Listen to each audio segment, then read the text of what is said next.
파스카와 무교절 이틀 전이었다. 수석 사제들과 율법 학자들은 어떻게 하면 속임수를 써서 예수님을 붙잡아 죽일까 궁리하고 있었다. 그러면서 백성이 소동을 일으킬지 모르니 축제 기간에는 안 된다 하고 말하였다. 예수님께서 베타니아에 있는 나병 환자 시몬의 집에 계실 때의 일이다.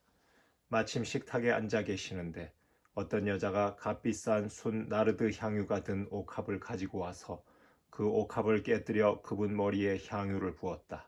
몇 사람이 불쾌해하며 저희끼리 말하였다. 왜 저렇게 향유를 허투루 쓰는가? 저 향유를 300데나리온 이상에 팔아 그 돈을 가난한 이들에게 나누어 줄 수도 있을 터인데. 그러면서 그 여자를 나무랐다. 예수님께서 이르셨다. 이 여자를 가만두어라. 왜 괴롭히느냐? 이 여자는 나에게 좋은 일을 하였다. 사실 가난한 이들은 늘 너희 곁에 있으니 너희가 원하기만 하면 언제든지 그들에게 잘해줄 수 있다. 그러나 나는 늘 너희 곁에 있지는 않을 것이다. 이 여자는 자기가 할 수 있는 일을 하였다. 내 장례를 위하여 미리 내 몸에 향유를 바른 것이다. 내가 진실로 너희에게 말한다. 온 세상 어디든지 복음이 선포되는 곳마다 이 여자가 한 일도 전해져서 이 여자를 기억하게 될 것이다. 12 제자 가운데 하나인 유다 이스카리옷이 예수님을 수석 사제들에게 팔아 넘기려고 그들을 찾아갔다. 그들은 그의 말을 듣고 기뻐하며 그에게 돈을 주기로 약속하였다. 그래서 유다는 예수님을 넘길 적당할 기회를 노렸다. 무교절 첫날 곧 파스카 양을 잡는 날에 제자들이 예수님께 스승님께서 잡수실 파스카 음식을 어디에 가서 차리면 좋겠습니까? 하고 물었다. 그러자 예수님께서 제자 2사람을 보내며 이르셨다. 도성 안으로 가거라. 그러면 물동이를 메고 가는 남자를 만날 터이니 그를 따라가거라. 그리고 그가 들어가는 집의 주인에게 스승님께서 내가 제자들과 함께 파스카 음식을 먹을 내 방이 어디 있느냐 하고 물으십니다 하여라. 그러면 그 사람이 이미 자리를 깔아 준비된 큰 2층 방을 보여줄 것이다. 거기에다 차려라. 제자들이 떠나 도성 안으로 가서 보니 예수님께서 일러주신 그대로였다. 그리하여 그들은 파스카 음식을 차렸다. 저녁 때가 되자 예수님께서 제자들과 함께 그곳으로 가셨다. 그들이 식탁에 앉아 음식을 먹고 있을 때 예수님께서 말씀하셨다. 내가 진실로 너희에게 말한다. 너희 가운데 한 사람, 나와 함께 음식을 먹고 있는 자가 나를 팔아넘길 것이다. 그러자 그들은 근심하며 차례로 저는 아니겠지요 하고 묻기 시작하였다. 예수님께서 그들에게 이르셨다. 그는 12 가운데 하나로서 나와 함께 같은 대접에 빵을 적시는 사람이다. 사람의 아들은 자기에 관하여 성경에 기록된 대로 떠나간다. 그러나 불행하여라. 사람의 아들을 팔아넘기는 그 사람은 차라리 태어나지 않았더라면 자신에게 더 좋았을 것이다. 그들이 음식을 먹고 있을 때 예수님께서 빵을 들고 찬미를 드리신 다음 그것을 떼어 제자들에게 주시며 말씀하셨다. 받아라, 이는 내 몸이다. 또 잔을 들어 감사를 드리신 다음 제자들에게 주시니 모두 그것을 마셨다. 그때 예수님께서 그들에게 이르셨다. 이는 많은 사람을 위하여 흘리는 내 계약의 피다. 내가 진실로 너희에게 말한다. 내가 하느님 나라에서 새 포도주를 마실 그날까지 포도나무 열매로 빚은 것을 결코 다시는 마시지 않겠다. 그들은 찬미가를 부르고 나서 올리브산으로 갔다. 예수님께서 제자들에게 말씀하셨다. 너희는 모두 떨어져 나갈 것이다. 성경에 내가 목자를 치리니 양들이 흩어지리라 고 기록되어 있다. 그러나 나는 되살아나서 너희보다 먼저 갈릴레아로 갈 것이다. 그러자 베드로가 예수님께 말하였다. 모두 떨어져 나갈지라도 저는 그러지 않을 것입니다. 예수님께서 그에게 말씀하셨다. 내가 진실로 너에게 말한다. 오늘 이 밤 닭이 2번 울기 전에 너는 3번이나 나를 모른다고 할 것이다. 그러자 베드로가 더욱 힘주어 장담하였다. 스승님과 함께 죽는 한이 있더라도 저는 결코 스승님을 모른다고 하지 않겠습니다. 다른 이들도 모두 그렇게 말하였다. 그들은 겟세만이라는 곳으로 갔다. 예수님께서는 제자들에게 내가 기도하는 동안 너희는 여기에 앉아 있어라 하고 말씀하신 다음 베드로와 야고보와 요한을 데리고 가셨다. 그분께서는 공포와 번민에 휩싸이기 시작하셨다. 그래서 그들에게 내 마음이 너무 괴로워 죽을 지경이다.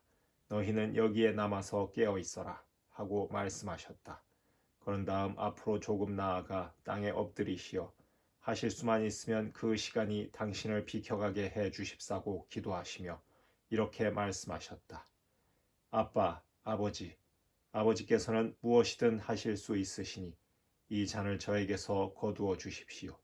그러나 제가 원하는 것을 하지 마시고 아버지께서 원하시는 것을 하십시오. 그러고 나서 돌아와 보시니 제자들은 자고 있었다. 그래서 베드로에게 시몬아, 자고 있느냐? 한 시간도 깨어 있을 수 없더란 말이냐? 너희는 유혹에 빠지지 않도록 깨어 기도하여라. 마음은 간절하나 몸이 따르지 못한다. 하시고 다시 가셔서 같은 말씀으로 기도하셨다. 그리고 다시 와 보시니 그들은 여전히 눈이 무겁게 내리감겨 자고 있었다. 그래서 제자들은 그분께 무슨 말씀을 드려야 할지 몰랐다. 예수님께서는 세 번째 오셔서 그들에게 말씀하셨다. 아직도 자고 있느냐? 아직도 쉬고 있느냐? 이제 되었다. 시간이 되어 사람의 아들은 죄인들의 손에 넘어간다. 일어나 가자. 보라, 나를 팔아넘길 자가 가까이 왔다. 그러자 곧 예수님께서 아직 말씀하고 계실 때에 12 제자 가운데 하나인 유다가 다가왔다. 그와 함께 수석 사제들과 율법 학자들과 원로들이 보낸 무리도 칼과 몽둥이를 들고 왔다. 그분을 팔아넘길 자는 내가 입맞추는 이가 바로 그 사람이니 그를 붙잡아 잘 끌고 가시오 하고 그들에게 미리 신호를 일러 두었다. 그가 와서는 곧바로 예수님께 다가가 스승님 하고 나서 입을 맞추었다. 그러자 그들이 예수님께 손을 대어 그분을 붙잡았다.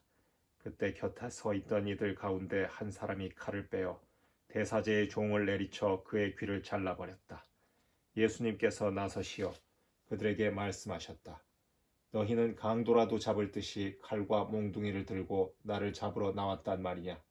내가 날마다 너희와 함께 성전에 있으면서 가르쳤지만 너희는 나를 붙잡지 않았다. 성경 말씀이 이루어지려고 일이 된 것이다. 제자들은 모두 예수님을 버리고 달아났다.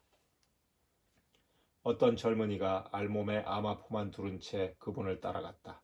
사람들이 그를 붙잡자 그는 아마포를 버리고 알몸으로 달아났다. 그들은 예수님을 대사제에게 끌고 갔다. 그러자 수석 사제들과 원로들과 율법 학자들이 모두 모여왔다. 베드로는 멀찍이 떨어져서 예수님을 뒤따라 대사제의 저택 안뜰까지 들어가 시종들과 함께 앉아 불을 쬐고 있었다. 수석 사제들과 온 최고의회는 예수님을 사형에 처하려고 그분에 대한 증언을 찾았으나 찾아내지 못하였다. 사실 많은 사람이 그분께 불리한 거짓 증언을 하였지만 그 증언들이 서로 들어맞지 않았던 것이다. 더러는 나서서 이렇게 거짓 증언을 하기도 하였다. 우리는 저자가 나는 사람 손으로 지은 이 성전을 허물고 손으로 짓지 않는 다른 성전을 사흘 안에 세우겠다고 말하는 것을 들은 적이 있습니다. 그러나 그들의 증언도 서로 들어맞지 않았다. 그러자 대사제가 한가운데로 나서서 예수님께 당신은 아무 대답도 하지 않소? 이 자들이 당신에게 불리한 증언을 하는데 어찌 된 일이오? 하고 물었다. 그러나 예수님께서는 입을 다무신 채 아무 대답도 하지 않으셨다. 대사제는 다시 당신이 찬양받으실 분의 아들 메시아요? 하고 물었다. 예수님께서 대답하셨다. 그렇다. 너희는 사람의 아들이 전능하신 분의 오른쪽에 앉아 있는 것과 하늘의 구름을 타고 오는 것을 볼 것이다. 그러자 대사제가 자기 옷을 찢고 이렇게 말하였다. 이제 우리에게 무슨 증인이 더 필요합니까? 여러분도 하느님을 모독하는 말을 듣지 않았습니까? 여러분의 생각은 어떻습니까? 그들은 모두 예수님께서 사형을 받아야 마땅하다고 단죄하였다. 어떤 자들은 예수님께 침을 뱉고 그분의 얼굴을 가린 다음 주먹으로 치면서 알아맞혀 보아라 하며 놀려대기 시작하였다. 시종들도 예수님의 뺨을 때렸다. 베드로가 안뜰 아래쪽에 있는데 대사제의 하녀 하나가 와서 불을 쬐고 있는 베드로를 보고 그를 찬찬히 살피면서 말하였다. 당신도 저 나자렛 사람 예수와 함께 있던 사람이지요? 그러자 베드로는 나는 당신이 무슨 말을 하는지 알지도 이해하지도 못하겠소 하고 부인하였다. 그가 바깥들로 나가자 달기 울었다. 그 하녀가 베드로를 보면서 곁에 서 있는 이들에게 다시 이 사람은 그들과 한패예요 하고 말하기 시작하였다. 그러나 베드로는 또 부인하였다. 그런데 조금 뒤에 곁에 서 있던 이들이 다시 베드로에게 당신은 갈릴레아 사람이니 그들과 한패임에 틀림없소 하고 말하였다. 베드로는 거짓이면 천벌을 받겠다고 맹세하기 시작하며 나는 당신들이 말하는 그 사람을 알지 못하오 하였다. 그러자 곧 닭이 두 번째 울었다. 베드로는 예수님께서 닭이 두 번 울기 전에 너는 세 번이나 나를 모른다고 할 것이다 하신 말씀이 생각나서 울기 시작하였다.